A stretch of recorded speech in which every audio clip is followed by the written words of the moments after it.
बच्चों, कैसे हो आप सभी।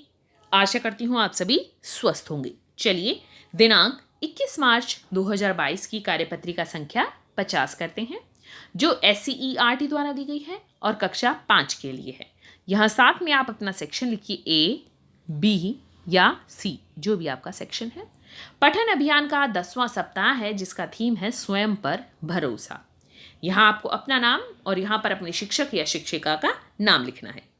नमस्ते प्यारे बच्चों, आशा करती हैं कि आप सभी स्वस्थ और खुश होंगे। प्यारे बच्चों, जिस प्रकार किसी किताब को उसके आवरण से नहीं आंकना चाहिए, उसी प्रकार किसी भी प्राणी को उसके रंग रूप से नहीं, परंतु उसके गुणों से पहचानना चाहिए। आइए इस बात से जुड़ी एक कहानी पढ़ते हैं। तो जैसे हमें किसी किताब को उसके आवरण यानी उसके बाहर जो कवर लगता है उससे नहीं पहचानना चाहिए, उसमें जो ज्ञान की बातें हैं उनसे पहचानना चाहिए, उसी प्रकार हमें किसी प्राणी को उसके रंग रूप से नहीं, अन्यथा उसके गुणों से पहचानना चाहिए कि उसमें क्या क्या गुण हैं, उनसे हमें उस प्राणी को पहचानना चाहिए। चलिए अब इसी से जुड़ी ये कहानी हम आज पढ़ते हैं। एक कौवा था जिसका नाम पिंकू था। तो कौवे का नाम क्या था? पिंकू। जब भी वह अपने आप को शीशे में देखता तो उसे खुद पर बहुत शर्म आती। एक दिन उसने कोयल को गाते हुए सुना। वह भी उसके जैसा मीठा गाना चाहता था। उसने कोयल से संगीत की शिक्षा लेनी शुरू की, लेकिन कुछ दिन बाद उसकी कांव कांव से परेशान होकर कोयल ने उसे सिखाने से मना कर दिया। समय बीता और कौवे ने अलग अलग पक्षियों की तरह बनने की कोशिश की। कभी वह मोर से नाच सीखने जाता, तो कभी बया चिड़िया से घोंसला बनाना सीखना। तो देखा आपने कैसे एक कौवा, पिंकू नाम का जो कौवा है, वो अपने आप को क्या है, बहुत शर्म महसूस करता था जब अपने आप को शीशे में देखता था। फिर उसने कोयल से गाना सीखने के लिए कहा कि मुझे गाना सिखा दो। कोयल ने प्रयास किया, लेकिन बहुत दिनों के बाद भी वो क्या करने लगा, काँव काँव ही करता रहता। तो कोयल बहुत परेशान हो गई, उसने मना कर दिया कि भाई मैं नहीं सिखा सकती आपको। फिर वह मोर के पास गया कि मुझे नाचना सिखा दो। फिर वह बैया के पास गया। बैया क्या होती है, बहुत सुंदर घोंसला बनाती है, तो उसने घोंसला बनाना सीखता है, लेकिन वो कुछ भी इनमें से नहीं सीख पाता। नाकामयाब होने पर वह रोता हुआ उल्लू जी के पास पहुंचा। उसने उल्लू जी से पूछा, क्या मैं इस दुनिया में किसी काम का हूं? क्या पूछा उसने कि क्या मैं इस दुनिया में किसी काम का हूं? सभी पक्षियों के पास कोई ना कोई हुनर है, पर मुझ में ऐसी कोई बात क्यों नहीं है? तो उसने पूछा कि मैं किसी काम का भी नहीं हूं, सभी में कोई ना कोई हुनर है, लेकिन मेरे में कोई भी हुनर नहीं है, मेरे में कोई भी बात नहीं है। तब उल्लू जी ने उसे समझाया, प्यारे कौवे, तुम बहुत गलत सोच रहे हो। हर प्राणी की इस धरती पर कोई ना कोई कार्य होता है, हर प्राणी का कार्य होता है धरती पर।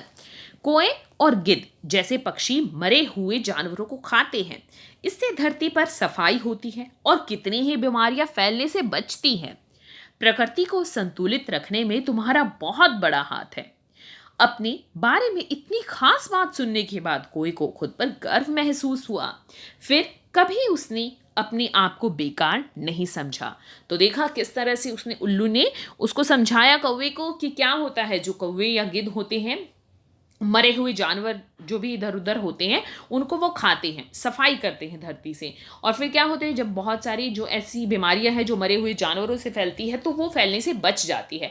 तो इस तरह से क्या है, जो कौवा है और गिद्ध है, ये हमारी धरती को बचाने में, संतुलित करने में क्या करते हैं, हमारी मदद करते हैं।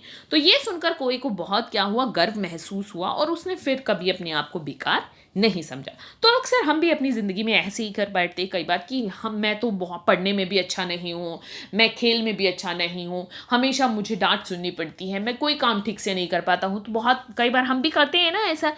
तो हम भी अगर अपने आप में झांक कर देखेंगे तो हमारे अंदर भी कोई ना कोई ज़रूर विशेषता मिलेगी ऐसी कि हम उस विशेषता पर गर्व करें। लेकिन क्या करना है, हमें उस विशेषता को ढूंढना है कि ऐसी कौन सी खास बात है हम में जो किसी और में नहीं है। हर इंसान अपने आप में महत्वपूर्ण होता है, स्पेशल होता है।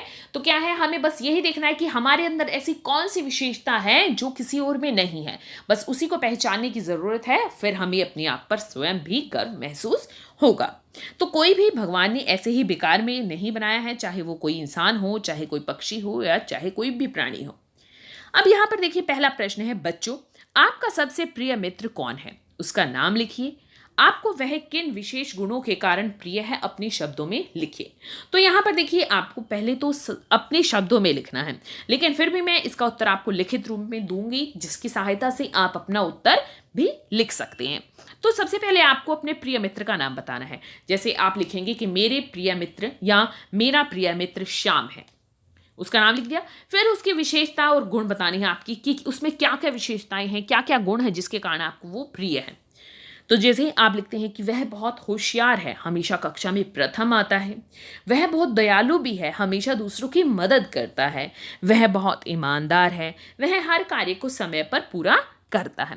तो ये कुछ विशेषता आप अपने प्रिय मित्र के लिख सकते हैं। देखिए किस तरह से आप ये विशेषता लिखेंगे। देखिए इस तरह से आप ये विशेषताएं लिख सकते हैं। मेरा प्रिय मित्र श्याम है, यहाँ पर आपको अपने मित्र का नाम लिखना है। वह बहुत होशियार है, वह हमेशा कक्षा में प्रथम आता है, क्योंकि कोई भी बच्चा किसी जो होशियार बच्चा होगा उसके पास ही बैठना पसंद करेगा, ताकि हमें कुछ समझ में ना आए तो हम उससे अच्छे से पूछ सकें। वह बहुत दयालु भी है, वह हमेशा दूसरों की मदद करता है, वह बहुत ईमानदार है, वह हर कार्य को समय पर पूरा करता है। तो आप कोई और विशेषताएं भी यहाँ पर लिख सकते हैं जो आपको लगता है कि आपके प्रिय मित्र में ये विशेषताएं हैं, तो वो भी आप यहाँ पर और लिख सकते हैं। या इनमें से कोई लाइन आपको अगर नहीं सही लग रही तो आप उसे भी हटाकर दूसरी लाइन और जोड़ सकते हैं। आगे कार्यपत्रिका देखते हैं। तो इस तरह से आपको अपने दोस्त की क्या करनी है, अपने प्रिय मित्र की विशेषताएं लिखनी है। आगे है अभिभावकों के लिए सुझाव। बच्चों को समझाइए कि हमें खुद पर विश्वास रखना चाहिए और अपने आप को किसी से कम मानकर कभी हार नहीं माननी चाहिए। आज का कोविड का मैसेज है, अपने हाथों को साबुन और पानी से नियमित रूप से धोएं, तभी हम कोविड से सुरक्षित रह सकते हैं। आज की ये कार्यपत्रिका यहीं पर समाप्त होती है। अगर आपको वीडियो पसंद आई है तो लाइक कर दीजिए, अपने फ्रेंड्स के साथ शेयर कीजिए और चैनल को सब्सक्राइब कर दीजिए, ताकि आगे आने वाली वर्कशीट आपके मिस ना हो और आप अच्छे से अपना काम पूरा कर सकें। फिर मिलते हैं एक नई वर्कशीट के साथ, तब तक के लिए अपना ध्यान रखना। धन्यवाद।